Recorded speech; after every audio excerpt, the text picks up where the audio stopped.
Hola, buenas tardes. Bienvenidos a Findes. Son las 18 horas, día 14 de diciembre, momento de dar inicio a la transmisión del webinario que tenemos programado para el día de hoy en materia de inteligencia emocional y concretamente sobre las emociones básicas. Soy Emilio Villalobos, directivo de la Fundación, y les agradezco la oportunidad de dirigirnos a todos ustedes.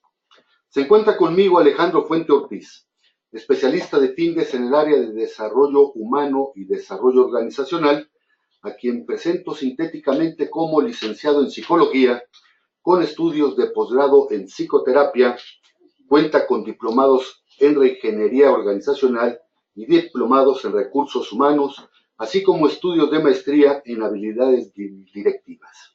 Alejandro cuenta con un expertise muy amplio en materia de consultoría y docencia en las áreas de calidad, procesos en general y desarrollo organizacional. Antes de ceder la palabra a Alejandro, me permito invitarles a que formulen sus preguntas, realicen sus sugerencias, nos den sus opiniones y al finalizar la plática daremos algunos minutos para poderlas comentar. Alejandro, buenas tardes. Iniciemos, por favor. Bien, buenas tardes. Buenas tardes a todos. Iniciamos con nuestro tema. ¿Listo? Ok. Podemos arrancar con algunas preguntas que nos lleven a reflexionar sobre este punto en especial.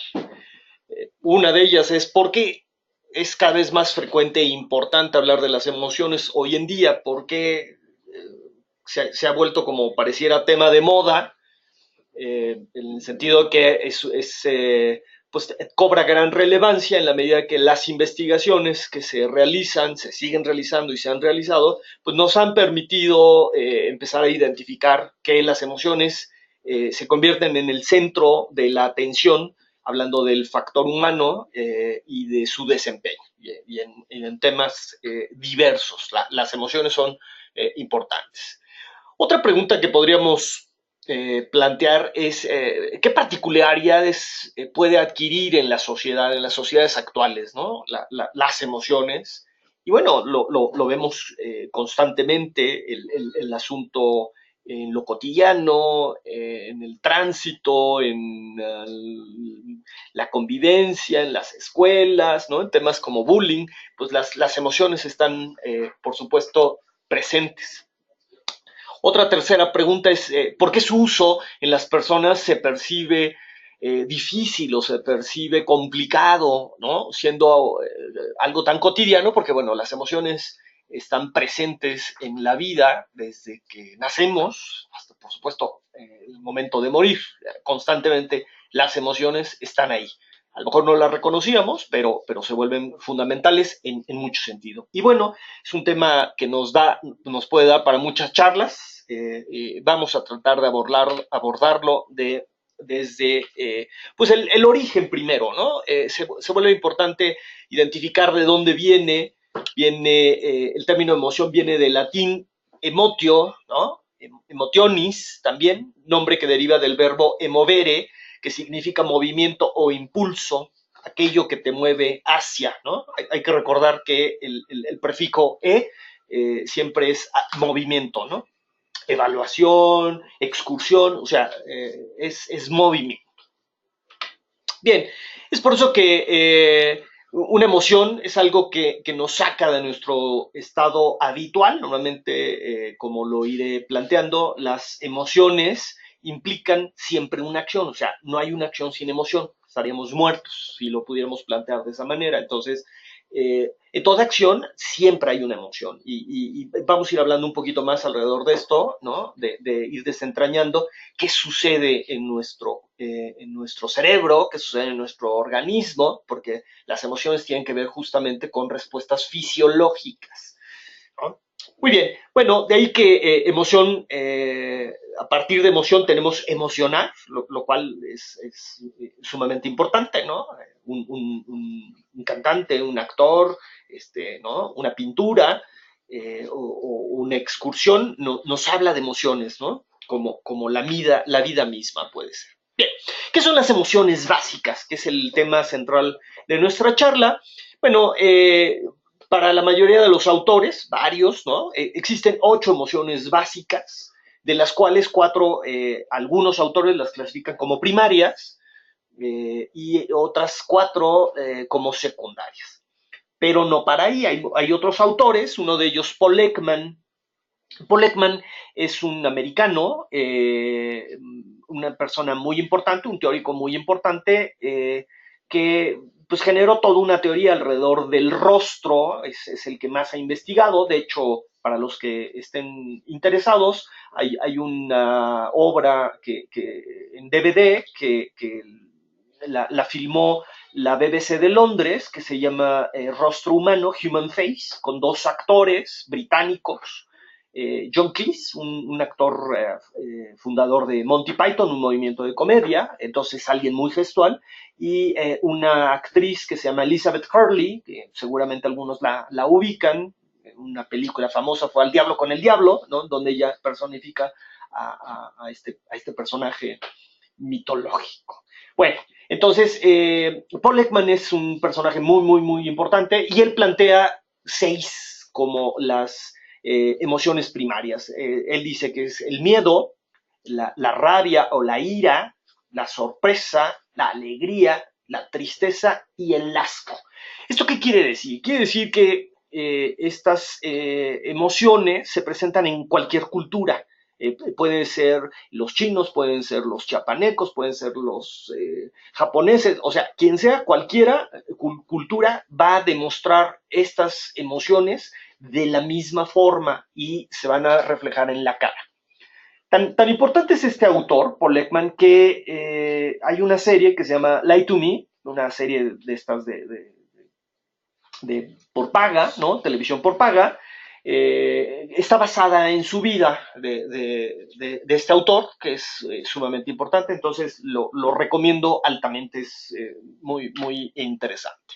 Bien, bueno, ¿qué son las emociones primarias? Se dice que son estados afectivos automáticos, quiere decir que no tenemos control sobre ellos, y complejos que se desatan en nuestro cuerpo y que cumplen una función beneficiosa y de adaptación. Ese es el objetivo, ¿no? Por eso es que tiene este aspecto beneficioso de los organismos al favorecer nuestra reacción frente a cualquier estímulo. Entonces, quiere decir que no se heredan genéticamente, perdón, se heredan genéticamente, no se adquieren, o sea, no puedo decir que voy a adquirir la emoción de la tristeza, sino nacemos con ella. Y se dice que son instintivas, en el sentido que han llevado a que la especie del ser humano, bueno, pues se pueda defender, o se dice que algunas nos impulsan a huir o agredir, ¿no? Que eso también sería un tema muy importante. La agresión eventualmente la podemos ver en todos los seres humanos y de alguna manera todos somos agresivos. El asunto es cuando esa agresión eventualmente la podemos escalar a violencia. Pero bueno, las emociones básicas o primarias son aquellas innatas en el ser humano, esto quiere decir evolutivas. La mayoría de los estudios refieren a las 3 estructuras cerebrales. Esas 3 estructuras cerebrales se conocen como el cerebro reptiliano, que es el más primitivo, o reptílico. Tenemos el segundo cerebro, que es el límbico, que es en donde también se dan muchos de estos aspectos de las emociones, y estos 2 cerebros no tenemos una acción voluntaria sobre ellos, ¿no? O sea, son automáticos. Y el tercer cerebro, que es el neocórtex, o el corte más nuevo, ese es en donde tenemos el análisis, donde está nuestra voluntad, pero es el más reciente, por eso es que así se le denomina. Bueno, las emociones no evolucionaron como sentimientos conscientes, por supuesto, ¿no? Evolucionaron como un resultado, pues, de especializaciones de la conducta y, por supuesto, de la fisiología. Cuando decimos fisiología es que las emociones se sienten de alguna manera. Físicamente, por ejemplo, hay estudios en donde nos dicen que cuando hay agresión o hay ira, la sangre fluye con mayor fuerza hacia la parte superior, por eso es que la gente siente calor. Entonces, la fisiología es un aspecto muy importante de autoconocimiento para las personas, ¿no? Serán las manos como una manera de defensa y eso quiere decir que es más instintivo. Entonces, bueno, estas respuestas físicas, ¿no? Controladas por el cerebro, nos han permitido sobrevivir, ¿no? Y han permitido sobrevivir a organismos antiguos en entornos hostiles y, por supuesto, de sobrevivencia, de procreación, en ese sentido. Entonces, podemos hablar de una gran tríada afectiva en donde tenemos el miedo, la cólera y el deseo, que pegan directamente a la parte instintiva y decimos que entonces hay respuestas tipo. Entonces, por ejemplo, para el miedo es defensivo el instinto, para la parte de la cólera es ofensivo el instinto y para la parte del deseo es nutricio, ¿no? De nutrición, hacia allá nos lleva. Bien, tomando a uno de los autores que es Paul Ekman, él propone las 6 grandes emociones primarias, él las define así como cólera, también puede ser la ira, la alegría, el miedo, la tristeza, la sorpresa, la aversión o el asco. Son estas 6 fundamentales y se dice que son primarias porque como dependen de nuestro instinto y de la evolución de la especie, no es un asunto voluntario de nosotros. Hay algunas que señalaré en un momento más que son adquiridas más socialmente. Pero vamos para allá.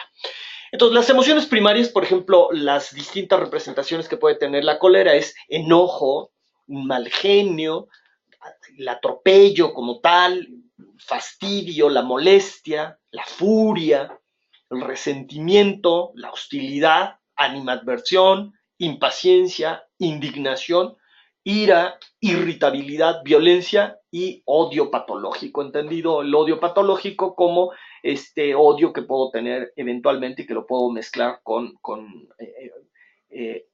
miedo al otro, con odio al otro, ¿no? Al que es distinto a mí.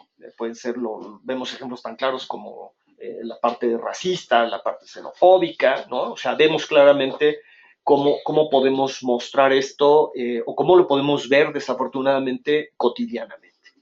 Bueno, otra de las emociones, la alegría, palabras afines como el disfrute, felicidad, alivio, el capricho, la extravagancia, los deleites, la dicha, la diversión, el estremecimiento, éxtasis, gratificación, orgullo, placer sensual, satisfacción, ¿no? O sea, decimos que estas emociones primarias se presentan en cualquier cultura. Tenemos las referencias de antropólogos que nos han hablado de culturas muy primitivas en donde tienen comportamientos aparentemente distintos, pensando, por ejemplo, en la vergüenza, pues ellos pueden andar desnudos y nosotros no, entonces quiere decir que es un asunto más social, ¿no? Estas primarias pues son las que constantemente, frecuentemente podemos observar en la gente. Tenemos el miedo, la tristeza, la sorpresa, la aversión, ¿no? Que son estas emociones que podemos ver constantemente. Las ves desde un niño o las ves en algún adulto, ¿no? Siempre reflejadas en la cara. Esto es bien importante. O sea, una emoción se va a reflejar en la cara, que es lo que plantea este teórico de apellido Ekman. Entonces, las emociones primarias y secundarias suelen estar acompañadas de claros indicios físicos, siempre. No podemos decir que una emoción se piensa, una emoción se siente.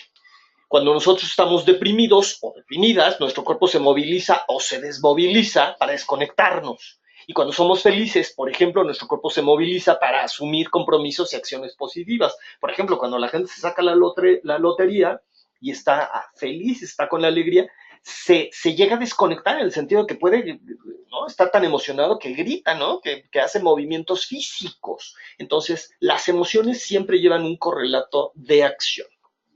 Bueno, se activan determinados músculos para apoyar ciertas acciones. Los estudios nos han referido, por ejemplo, que ante el miedo la sangre viaja más fácilmente hacia las piernas para que nos ayude a escapar, a huir. Eso es fisiología pura. Entonces, hay que entender esta fisiología. No tenemos que ser expertos fisiólogos, por supuesto, sino ser observadores con nuestro cuerpo. ¿Qué sucede con las emociones? ¿Qué sucede ante la ira?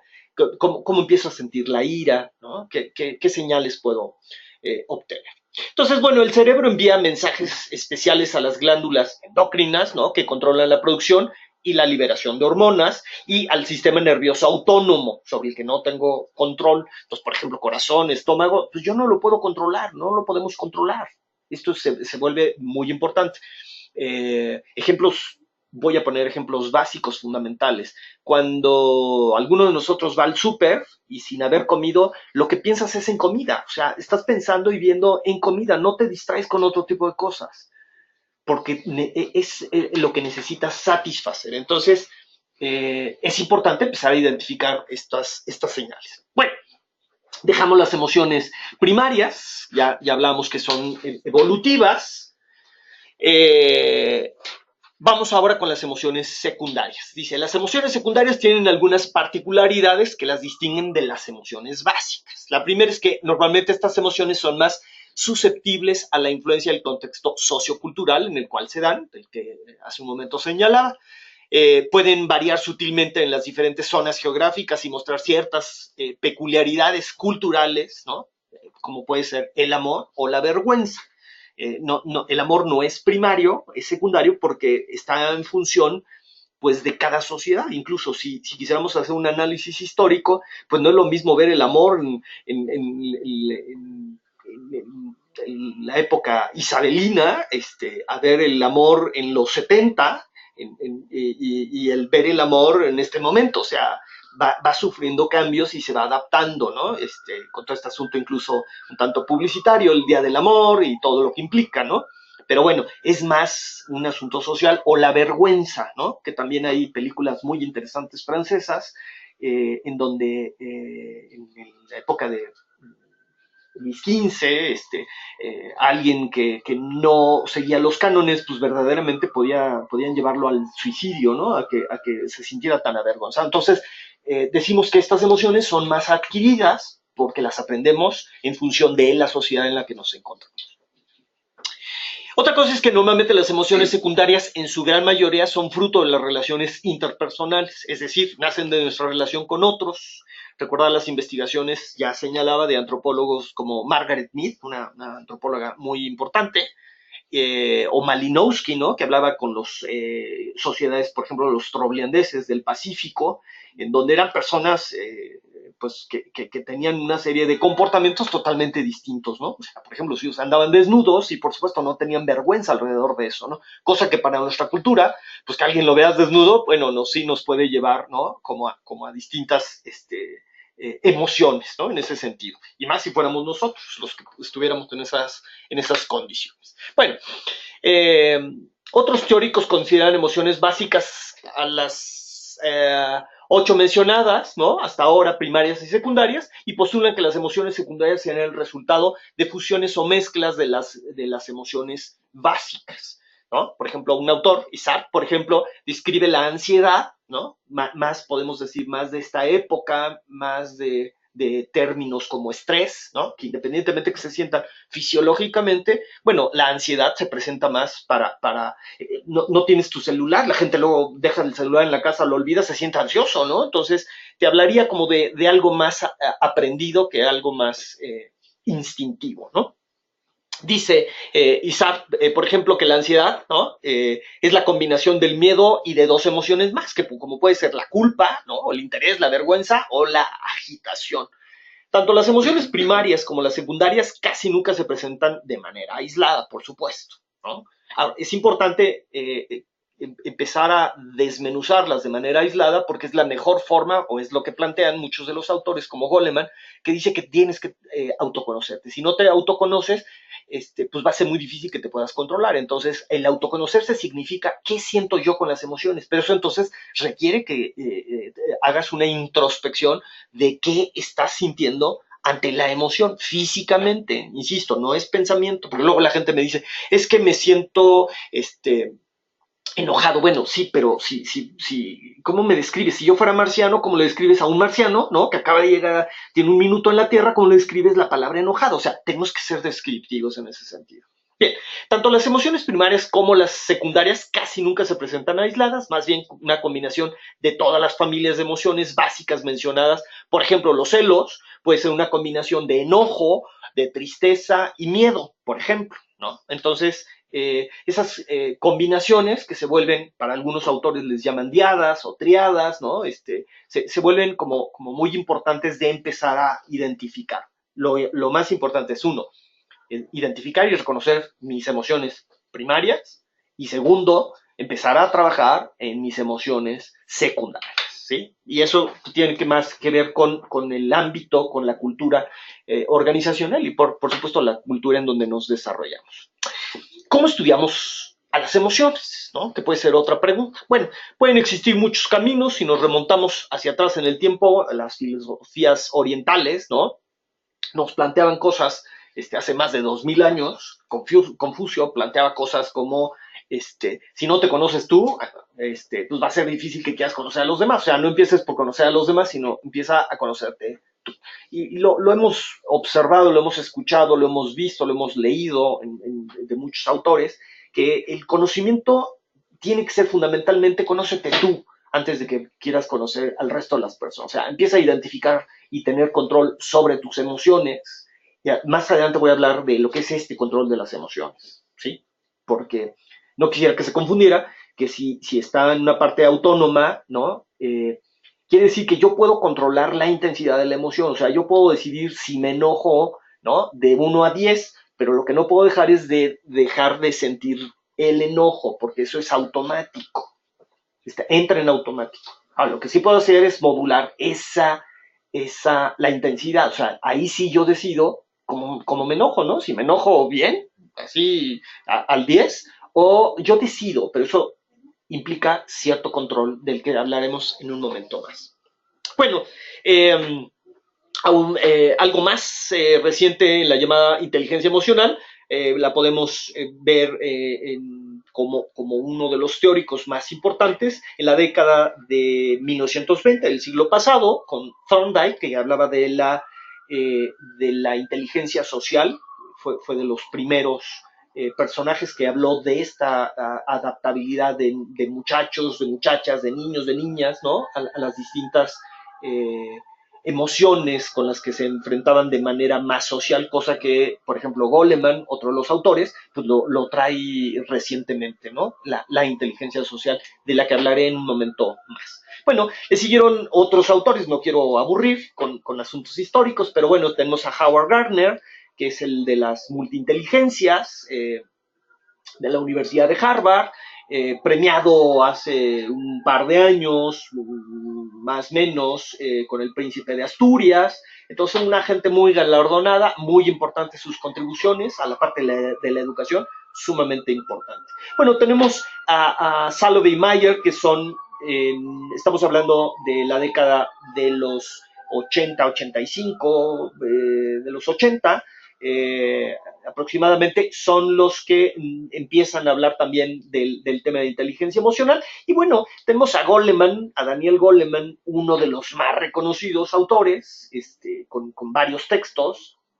Más adelante también señalaré en la parte de la bibliografía qué cosas recomiendo alrededor de eso. Entonces, bueno, pues podemos entrarle por muchos campos. Por supuesto, vamos a tomar aquí el de la inteligencia emocional. Dice, la inteligencia emocional es un concepto en gran parte hipotético. Esto quiere decir que pues, eventualmente las ciencias sociales, como la comunicación, como la psicología, ¿no? Parten de algunas hipótesis. Ahora, ¿qué implica esto? ¿Que no creamos en estas teorías? No, lo que hace es, por ejemplo, Daniel Goleman, su gran contribución es que se ha apoyado en muchas investigaciones, ¿no? que refuerzan y apoyan todo este asunto de la inteligencia emocional. Por ejemplo, recuerdo un caso de Goleman que dice que a una población de estudiantes de medicina en Estados Unidos, cercana a la fecha de los exámenes, en donde son gente que tiene mucha presión por el estudio, más fácilmente presentaban los fuegos labiales, este herpes que podemos reconocer, ¿no? Que aquí le llamamos fuegos, ese herpes labial, se da con mayor propensión en estos estudiantes cuando estaban cercanos a exámenes. Entonces quiere decir que el sistema inmunológico se ve afectado, ¿no? Y las emociones son afectadas por estas cuestiones. Entonces, a pesar de que es hipotético, bueno, pues sí hay como una gran investigación alrededor de eso que vale la pena pues tomar en cuenta, ¿no? Muy bien. Bueno, vamos a la definición de lo que es inteligencia emocional. Voy a tomar prestada la definición de Salovey y Meyer, que dice, es la capacidad de controlar y regular las emociones de uno mismo para resolver los problemas de manera pacífica, que es un aspecto bien importante, obteniendo un bienestar para sí mismo y para los demás. Dice, es también guía del pensamiento y de la acción. Eso quiere decir, entonces, en pocas palabras, que la inteligencia emocional, ¿no? Es el uso intencional y adecuado de las emociones. Uso intencional y adecuado de las emociones. Y eso está en nuestra cancha, porque eso nosotros decidimos, con este conocimiento de nuestras emociones, pues cómo responder. Voy con algunos datos duros que refuerzan la importancia de la inteligencia emocional, tomados de Goleman. Fíjense, el 60 o el 80% de las personas con un coeficiente de inteligencia alto, o el IQ por sus siglas al inglés, más alto, trabaja para personas con un coeficiente más bajo. ¿Esto qué quiere decir? Va a parecer como broma, pero que a lo mejor eres más inteligente, ¿no? Que tu jefe, pero tu jefe eventualmente, ¿no? Pareciera que es más hábil, ¿no? Emocionalmente, porque está en un puesto distinto al tuyo. A pesar de que tú puedas ser más inteligente, tu IQ sea más alto, pareciera, ¿no? Que él es más hábil, nuestros jefes. Un estudio de padres y maestros muestra una tendencia mundial de la actual generación de niños a tener más conflictos emocionales que la anterior, a ser más solitarios, deprimidos, más airados e indisciplinados, más nerviosos y propensos a preocuparse, más impulsivos y agresivos. En la actualidad, numerosas investigaciones muestran que las emociones son no solo son una parte importante de la experiencia laboral, sino que también establecen en gran medida el rumbo que deben seguir las empresas o las instituciones. En mi carrera y en mi desempeño como consultor, he podido analizar algunas de las empresas que nos han contratado y son temas que le están dando un especial énfasis. Empresas mexicanas también, esto es importante. Las empresas que ofrecen beneficios del tipo emocional y que demuestran interés por el bienestar de sus equipos obtienen como resultado un aumento en su productividad. Tenemos ejemplos como trabajar en casa, el famoso home office, ¿no? Que se empieza a convertir en una tendencia interesante. No es para todos ni para todas las empresas, pero es una muestra alrededor de esto. O los horarios de medias jornadas para mamás, o las horas de lactancia que pueden permitir, ¿no? Espacios, horarios como aspectos importantes. Yo lo viví con mi esposa y con mi hijo y estos horarios medias jornadas se vuelven muy interesantes, ¿no? O horario para la lactancia es muy importante. Entonces, son aspectos que sí valoran los empleados, o una gran mayoría, ¿no? Permisos por paternidad, ¿no? Que ya se empiezan como a hacer notar, ¿no? Que no nada más la mamá, sino el papá puede tener ese espacio, ese tiempo, ¿no? Y está entonces con una sensación de tranquilidad, con una capacidad incluso de mayor productividad, teniendo o contemplando esto. Consecuencias de no usar la inteligencia emocional. Bueno, datos duros: 7 de cada 10 interacciones que los empleados sostienen con los jefes provocan sentimientos negativos como frustración, decepción, enfado, tristeza, disgusto o resentimiento. Las interacciones con clientes disgustados, por ejemplo, disminuyen los ingresos de las compañías.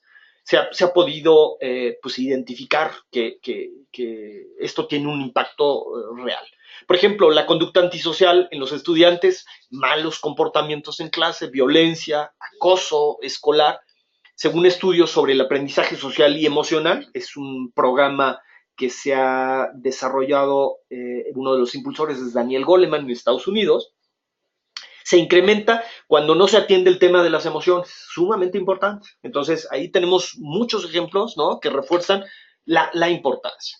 Bien, resultados del uso de la inteligencia emocional, entre otros argumentos científicamente comprobados, las acciones del líder, de alguien que es líder, son responsables casi por un 70% de la percepción de los empleados que tienen del ambiente de la empresa. Entonces, el líder es responsable de esto. Para ser buenos líderes, lo fundamental es estar en contacto con las propias emociones, por si no, es imposible ser empático, ¿no?, con el equipo y con las personas. El liderazgo requiere de adecuada combinación entre el corazón y la cabeza, entre el sentimiento y el pensamiento. No se trata nada más de irnos o inclinarnos en uno solo. Los dos son aspectos importantes.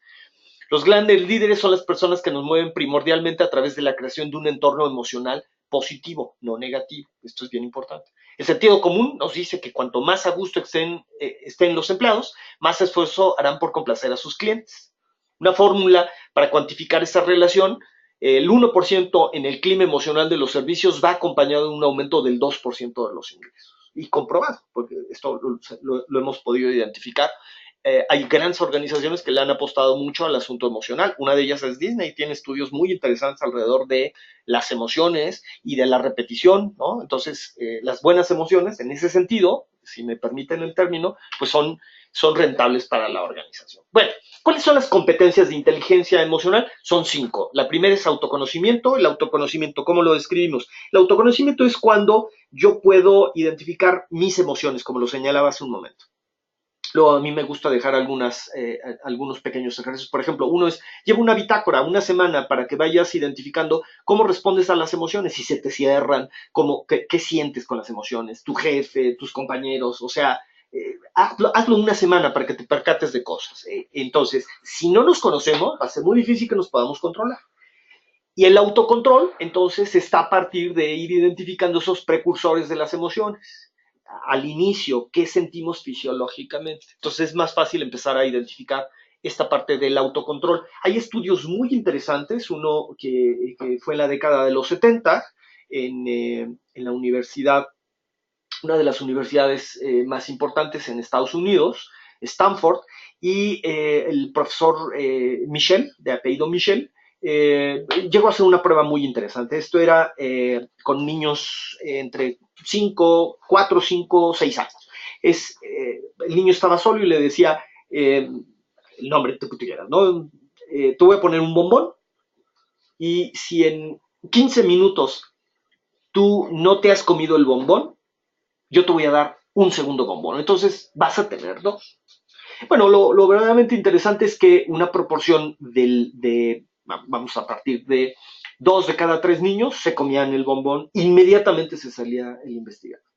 Y 1 de 3 no se lo comía. Y es un experimento que se ha seguido desarrollando, se ha seguido aplicando desde los 70 para acá, pues ya son 40 años, y con resultados muy similares. Pasa con los estadounidenses, pasa con colombianos, o sea, eventualmente, ¿qué hace que esos niños no se coman el bombón? Autocontrol.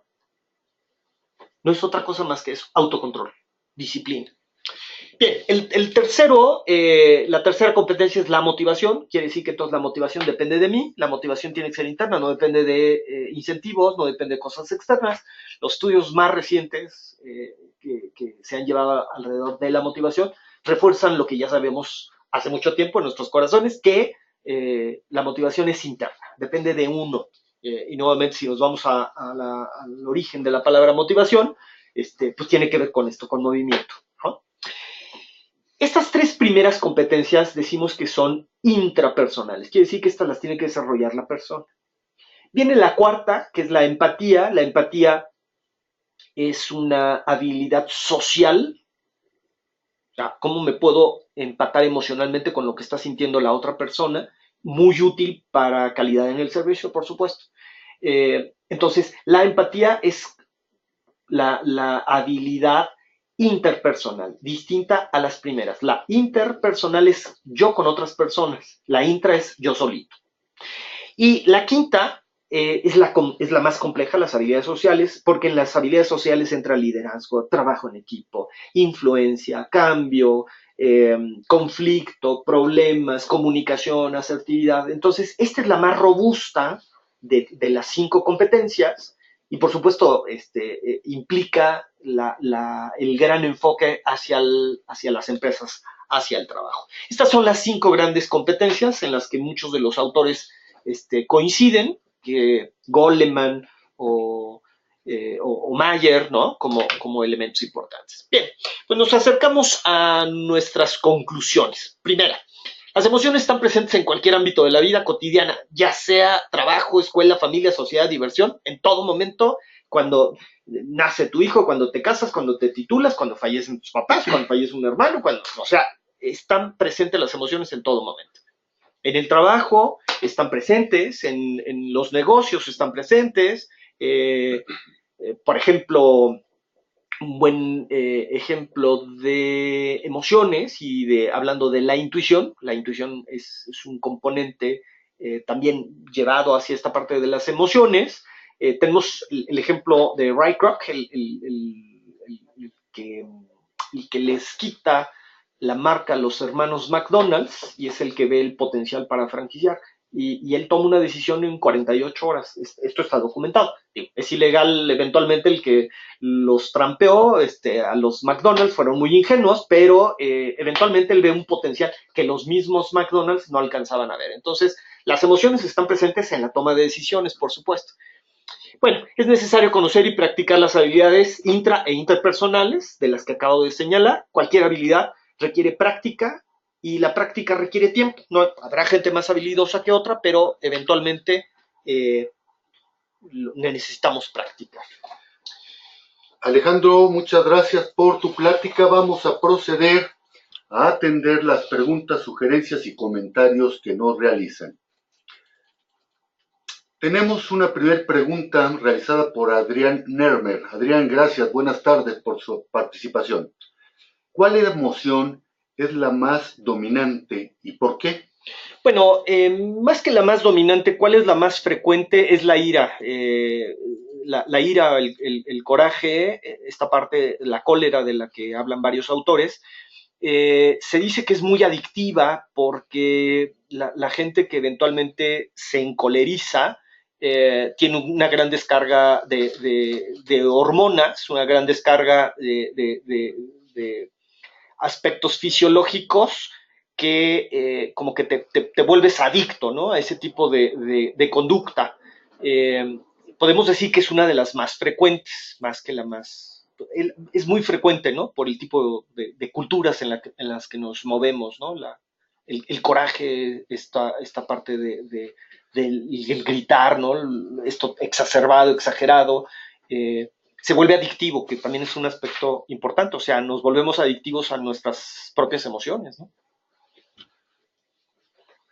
Ellen Irigoyen. Buenas tardes, Ellen, gracias por su participación. Nos pide tips para aumentar el autocontrol.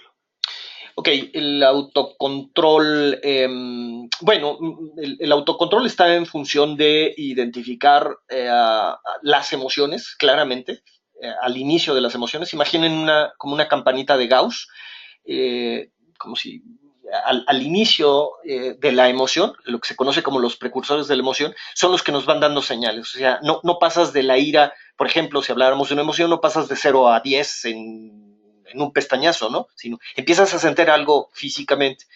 Entonces hay que hacerle caso a eso que estamos escuchando. Incluso la intuición se siente, ¿no? La intuición no se piensa. La intuición es cuando, bueno, hay un autor que dice, la define como, dice, la capacidad para tomar decisiones acertadas con poca información. O sea, eso que te late, que es emocional, es la intuición. Y entonces hay autores que han trabajado como tipo psicológico, por ejemplo, Jung lo trabajó, pero bueno, el autocontrol está en función de la práctica, de cada vez ir identificando más ese decidir si te enojas o no te enojas, pero está en tu cancha. No puedes decir, la otra persona me desespera. No, eso no existe. Nosotros le damos el control a esa persona para que nos controle. Entonces, tus aguas, ¿no? Clara Díaz, Clara, gracias por su participación. Nos dice, para la parte que comentaba que el amor es una emoción secundaria, entonces es un tema más mental que emocional. No necesariamente que sea más mental, es un asunto que se ha convertido como una serie de rituales. eh, Psicológicamente luego llegan a definir que dicen que el enamoramiento es un estado alterado de la conciencia, ¿no?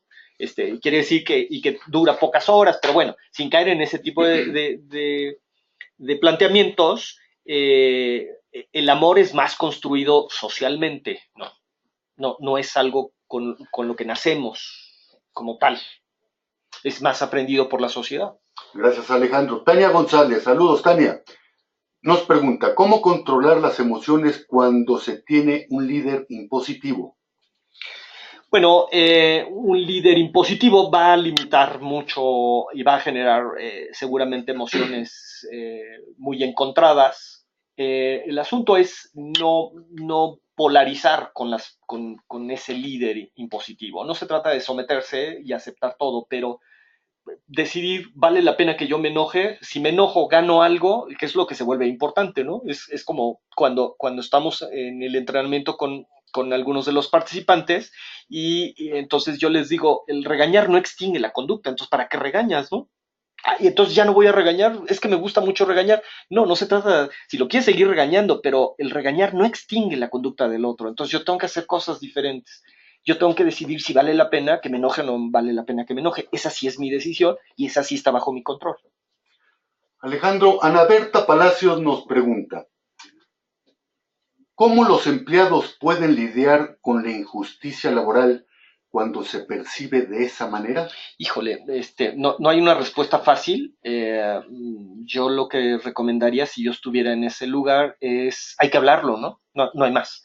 Porque si uno se queda callado, entonces pareciera que no pasa nada y es como un reforzador para la otra persona. Hablando laboralmente, lo interesante es cuando lo llevamos a la vida cotidiana. Y cómo respondo yo a mi pareja, cómo respondo a los hijos, o a los papás, o a los hermanos, ¿no? Crisia, buenas tardes. Dando respuesta a la solicitud que nos hace de compartir la información, le comento que a partir de mañana, entrando a nuestra página que aparece en la pantalla, hay una sección de webinarios. Ahí encontrará una subsección de webinarios anteriores, donde estaremos presentando toda la plática que hoy hemos desarrollado. Hay una bibliografía, sí, la voy a la vamos a subir, la bibliografía. Recomendada. Muy bien. Jorge Negrete nos dice, ¿qué opina, profesor Fuente, del futuro de la inteligencia emocional cuando vemos a los jóvenes que principalmente se intercomunican por medio de un WhatsApp y cuyo medio de expresión de emociones son las caritas e iconos que traen estos aparatos? Bueno, limita mucho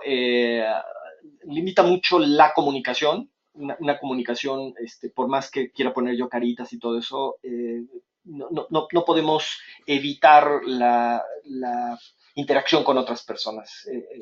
Y si nos alejamos de esa interacción, bueno, pues no vaticino cosas buenas.